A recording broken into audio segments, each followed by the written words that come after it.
You're attractive enough. You just might not have low enough relationship standards.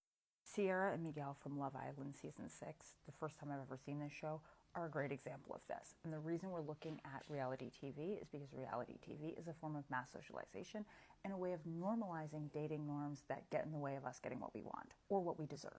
I literally just had to pause the show. So I'm on episode 25, and Miguel is coupled up with Sierra, who he brought back from Casa Amor, but he has this girl, Leah, who he was in a couple with previously. Both of these girls are beautiful. Now, Sierra might be more conventionally stunning in certain ways in certain parts of society. But spoilers ahead, you've been warned. Miguel talks to Leah, pulls her aside for a chat, and goes, you know what? I'm feeling Leah more. I'm going to lean in that direction. You know why I saw this coming? Even though technically Sierra checks off a couple more physical boxes for Miguel than Leah does. Because this girl cried when he didn't bring her breakfast and everybody else's man brought her breakfast. Leah has continually, from the beginning of this show, been very clear and shown with her actions and her words that she will take breadcrumbs from people. She won't be necessarily disrespected, but she doesn't have super high standards when it comes to what she expects from people and how they treat her in a relationship, in ways like being soft with her, taking care of her, bringing her food, that sort of thing. What the heck does this have to do with you, especially if you, like me, have never seen this show since before?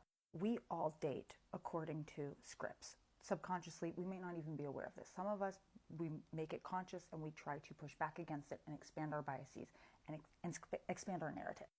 But most people don't do that. And what happens is they will be attracted to you physically, regardless of what you might think about what a racist, sexist, patriarchal society has told you. But when they realize that you are not as low maintenance and easier to take care of or easier to manipulate than they expect you to be, that's when they have an issue. There are people who find black women attractive. They find Asian women attractive, Latino women attractive. Of course they do, because they're gorgeous. But they don't understand that they also have these other ideas in their heads about what those kinds of women are or what they can get away with them. And it's easy to like somebody based off their appearance or their type. But it's another thing when you are expected to treat that person like a whole human being who actually sees themselves as a potential wife or a serious long-term girlfriend or somebody worthy of respect. A lot of people like the idea of you as opposed to the reality of you. So just because somebody will date you doesn't mean they're actually going to be good to date you. There are people who also assume that because of your background that you must not be accustomed to nice things or you might not know better. So they will try to see how much they can get away with in dating you.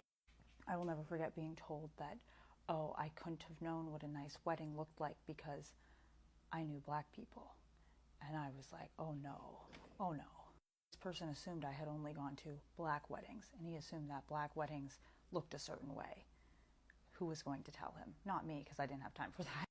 Miguel gives me the idea, general impression, that he needs to be with women that will put up with a lot, that will not think too hard about his actions.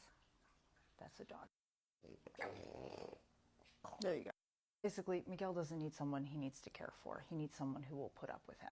And of course, all these people are real human beings, but you could just see from what they prioritize and what their actions are in the limited narratives and vision you're given of them on this show, some things become clear. The takeaway, this is not a sign to continually lower your standards or think, oh my gosh, people, they're not into me. It must be something with what I look like or how I am. This society will make a lot of money by telling you all the ways that you do not line up and what you need to purchase and buy to make yourself more like that. And that is not the answer. The answer is leaning into the fact that you have self-worth, that you have dignity, and you in your unique, interesting, glorious self are good enough. And what this should do is just narrow the field to say, I'm only going to be in friendships and relationships and partnerships and marriages with people who respect that. If you want to learn more about this, I would read the book All the Single Ladies, and I would also read Professor April Williams' book, Not My Type. We're going back to podcasting this week. I have a newsletter in Substack, and my Instagram is linked in bio.